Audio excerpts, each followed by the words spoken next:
রাজ্যে ভোট মানে কড়া নিরাপত্তা, আর সেই নিরাপত্তা বজায় রাখতে এবার আরও এক বড় পদক্ষেপ নিল নির্বাচন কমিশন। প্রথম দফার ভোটের আগে দীঘা, মন্দারমণি, তাজপুরের মতো জনপ্রিয় পর্যটন কেন্দ্রগুলিতে জারি হলো কড়া বিধিনিষেধ। পর্যটকদের মঙ্গলবার বিকেলের মধ্যেই এই সমস্ত জায়গা ছেড়ে চলে যাওয়ার নির্দেশ দেওয়া হয়েছে।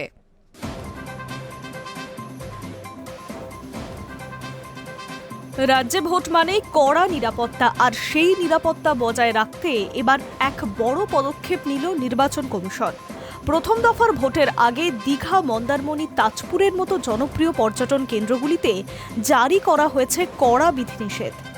পর্যটকদের মঙ্গলবার বিকেলের মধ্যেই এই সমস্ত জায়গা ছেড়ে চলে যাওয়ার নির্দেশ দেওয়া হয়েছে।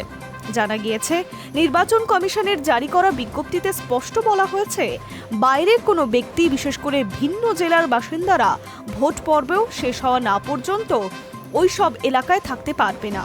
শুধু সাধারণ পর্যটকই নয়, কোনো রাজনৈতিক দলের নেতা বা কর্মীকেও সেখানে থাকার অনুমতি দেওয়া হবে না। 23শে এপ্রিল অর্থাৎ বৃহস্পতিবার রাজ্যে প্রথম দফার বিধানসভা নির্বাচন অনুষ্ঠিত হতে চলেছে। মোট 152টি আসনে ভোট গ্রহণ হবে। এর মধ্যে পূর্ব মেদিনীপুর জেলার সমস্ত আসনই অন্তর্ভুক্ত। এই জেলার রামনগর বিধানসভা কেন্দ্রের মধ্যে পড়ে দীঘা, মন্দারমণি, তাজপুর, উদয়পুর এবং শঙ্করপুরের মতো জনপ্রিয় সমুদ্র তট। সারা বছরই সেখানে পর্যটকদের ভিড় লেগে থাকে, কিন্তু ভোটের আবহে সেই চিত্র একেবারে অন্যরকম।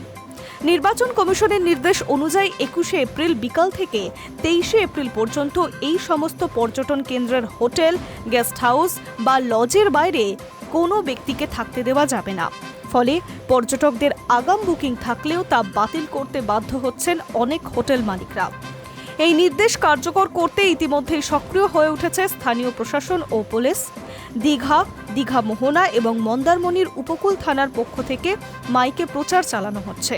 পর্যটকদের জানিয়ে দেওয়া হচ্ছে, মঙ্গলবার বিকেল থেকে ওই সমস্ত এলাকায় যারা থাকছেন তাদেরকে বাড়ি ফিরে যেতে হবে। কেন এমন সিদ্ধান্ত?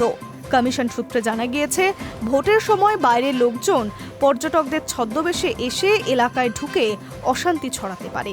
এই আশঙ্কা থেকে মুক্তি পেতেই কড়া পদক্ষেপ, যাতে কোনোভাবেই ভোট প্রক্রিয়া ব্যাহত না হয়, সেই জন্যই আগাম সতর্কতা নেওয়া হচ্ছে। এছাড়াও জানানো হয়েছে, এই নিয়ম ভঙ্গ করলে কড়া আইনি পদক্ষেপ নেওয়া হবে। ভারতীয় ন্যায় সংহিতার 2023-এর 223 নম্বর ধারায় এই ধরনের অপরাধ শাস্তিযোগ্য। অর্থাৎ কেউ যদি নির্দেশ অমান্য করে ওই সব এলাকায় থাকার চেষ্টা করেন, তাহলে তাকে আইনি জটিলতার মুখে পড়তে হবে। এই পরিস্থিতিতে অনেক পর্যটকই হঠাৎ পরিকল্পনা বদল করতে বাধ্য হচ্ছেন। অন্যদিকে হোটেল ব্যবসায়ীরা কিছুটা ক্ষতির আশঙ্কা করছেন। তবে প্রশাসনের তরফে জানানো হচ্ছে, ভোটের স্বচ্ছতা, নিরাপত্তা নিশ্চিত করা এই মুহূর্তের সবচেয়ে বড় লক্ষ্য। এখন দেখার, এই কড়া বিধিনিষেধের মধ্যে দিয়ে প্রথম দফার ভোট কতটা শান্তিপূর্ণভাবে সম্পন্ন হয়। Hi news network.